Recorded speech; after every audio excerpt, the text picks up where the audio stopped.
Fiona and Tim for your time, but also say thank you for all of the work that you do. And I'd like to acknowledge Sue, Councillor Bolton, fondly known as Sue, for all of the work that you do.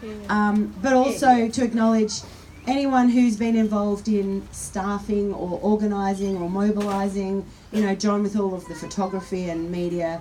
It takes all of us, right, in our little bits. And so a huge debt of gratitude to everybody who comes out to do this stuff when there's always something better that you could be doing. I want to draw your attention to a couple of things that are really important when we think about this as a campaign. And the initial scenario of saving the rail corridor altogether, although I did remark to Joe Connellan that the government's not really acting like it's been saved, it's acting like it's still out in the cold. But also that deck over there, which is being delivered because people made a lot of noise about it. The hall around the corner, which was restored because people made a lot of noise about it.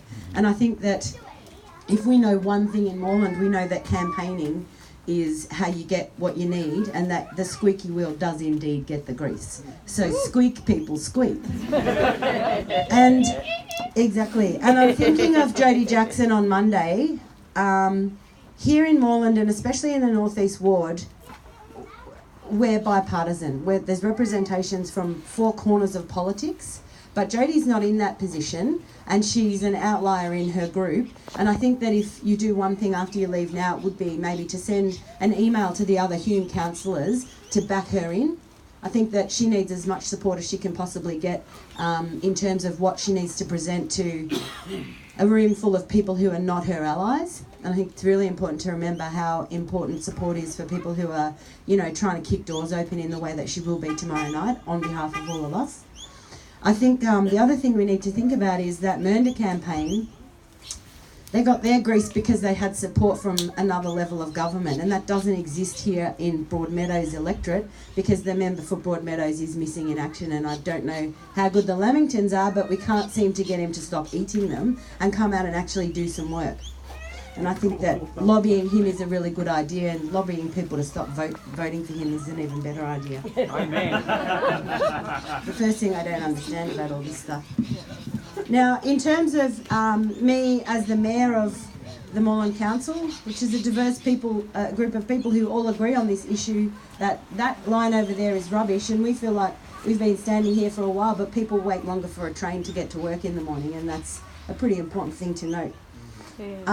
Personally, I've sat in the Metro Transport Forum recently because Councillor Riley, who has that role, was in Timor-Leste, and I got to ask, it's hard to work out who's who, but there's this new Department of Transport, the DOT, and I got to ask Fiona Horn about this line and what the story is and why it's taking so long to recognise the importance of it.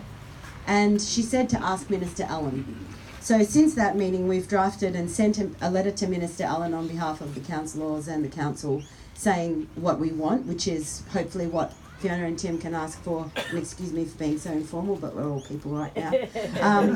Asking for the duplication and extension of the Upfield line and that Campbellfield station. It's got a beautiful concrete platform sitting there waiting for the building to be plopped down on it. It's not rocket science, really.